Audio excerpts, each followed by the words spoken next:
열왕기상 2장 26절부터 35절입니다. 오늘 본문의 배경이해입니다. 솔로몬은 아도니아를 제거한 김에 그의 편에 섰던 아비아달과 요압까지 제거하려고 합니다.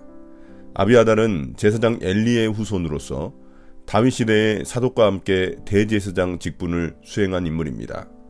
그러나 아도니아 편에 서는 바람에 자신의 직분을 잃어버리고 엘리 가문은 망하게 됩니다. 반면 요압 장군은 제단 뿔을 붙잡아 잠시 목숨을 유지하지만 결국 솔로몬의 지시로 죽음을 맞이합니다.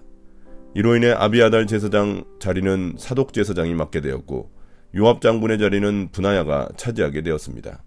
이를 통해 솔로몬은 나라를 안정화시킵니다. 2장 26절부터 27절입니다. 아비아달의 파면. 솔로몬 왕은 아비아달 제사장에게 이렇게 말하였다. 제사장께서는 상속받은 땅 아나돗으로 가시오. 제사장께서는 이미 죽었어야 할 목숨이지만 나의 아버지 다윗 앞에서 제사장으로서 주 하나님의 법궤를 메었고 또 나의 아버지께서 고통을 받으실 때에 그 모든 고통을 함께 나누었기 때문에 오늘은 내가 제사장을 죽이지는 않겠소.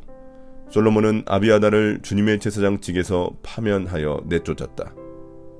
이렇게 하여서 주님께서는 실로에 있는 엘리의 가문을 두고 하신 말씀을 이루셨다. 솔로몬 왕은 아도니아를 제거한 것을 계기로 그와 공모했던 자들에 대한 숙청을 시작합니다. 먼저 아비아달 제사장을 불러 그를 파면합니다. 물론 성경에는 그가 다윗의 첩을 요구한 아도니아의 일에 직접적으로 연관되어 있는지는 드러나 있지 않습니다. 그럼에도 불구하고 솔로몬은 아비아달을 파면하여 아나돗으로 유배를 보냅니다. 아비아달을 죽이지 않은 이유는 다윗 시대 제사장으로서 하나님의 법궤를 메는 자였고 다윗 왕과 고통을 함께 나눈 동지이기 때문입니다. 그러나 아비아달의 파면이 주는 더 중요한 의미는 사무엘상 2장에 등장하는 엘리 제사장의 죄에 대한 예언이 성취된 것입니다. 2장 28절부터 35절입니다. 요압의 죽음. 이런 소문이 요압에게 들렸다.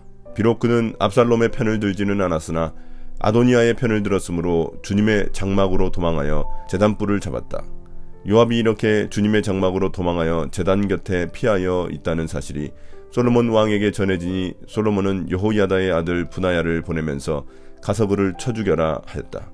브나야가 주님의 장막에 들어가서 그에게 말하였다. 어명이요 바깥으로 나오시오. 그러자 그가 말하였다. 못 나가겠소. 차라리 나는 여기에서 죽겠소. 브나야가 왕에게 돌아가서 요압이 한 말을 전하니 왕이 그에게 말하였다. 그가 말한 대로 그를 쳐서 죽인 뒤에 묻어라. 그리하면 요압이 흘린 죄 없는 사람의 피를 나와 나의 가문에서 지울 수 있을 것이다. 주님께서 요압이 흘린 그 피를 그에게 돌리실 것이다. 그는 나의 아버지 다윗께서 모르시는 사이에 자기보다 더 의롭고 나은 두 사람, 곧 넬의 아들인 이스라엘 군사령관 아브넬과 예델의 아들인 유다의 군사령관 아마사를 칼로 죽인 사람이다. 그들의 피는 영원히 요압과 그의 자손에게로 돌아갈 것이며 다윗과 그의 자손과 그의 왕실과 그의 왕자에는 주님께서 주시는 평화가 영원토록 있을 것이다. 이에 여호야다의 아들 브나야가 올라가서 그를 쳐 죽였다.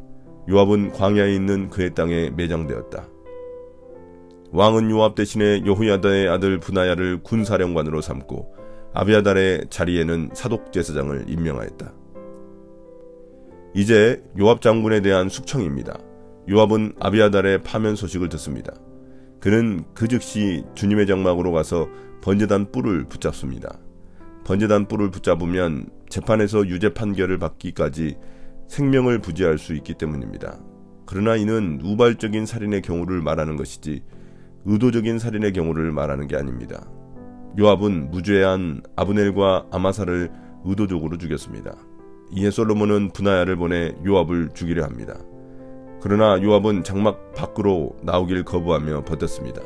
이에 솔로몬은 브나야에게 그냥 장막에 들어가서 그를 죽이라고 명령합니다. 솔로몬은 요압의 죄를 처벌하는 것이 다윗 가문에 임할 피를 제거하기 위함이라고 말합니다.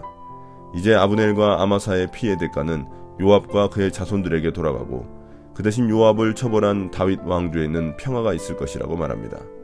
브나야는 솔로몬 왕의 명령대로 요압을 쳐서 죽였고 요압은 광야에 있는 집 매장지에 묻혔습니다. 그 후 솔로몬은 요압 대신 브나야를 군사령관으로 삼고 아비아달의 자리를 사독제사장이 차지하게 됩니다. 오늘의 묵상 포인트입니다. 첫 번째, 하나님은 어떤 분입니까? 하나님은 공의로우신 분이십니다. 하나님의 뜻을 저버린 아비아달 제사장의 경우는 파면을, 무고한 사람을 죽인 요압 장군은 죽음으로 처벌하십니다. 솔로몬이 세울 나라는 하나님의 공의가 물 흐르듯 넘치는 곳입니다. 하나님의 공의가 세워질 때 죄의 세력이 무너집니다. 두 번째, 나에게 주시는 교훈은 무엇입니까? 요압은 번제단 뿔을 잡았지만 죽음을 피할 수 없었습니다. 고의적으로 무고한 사람을 죽였기 때문입니다. 번제단의 뿔이 그에게 무적의 방패가 되지 못합니다. 하나님은 내 삶의 부적이 아닙니다. 회개 기도를 한다고 해서, 예배에 참석한다고 해서 죄가 자동적으로 용서받는 게 아닙니다. 하나님의 긍휼과 자비를 의지할 때만 우리의 죄를 용서받을 수 있습니다.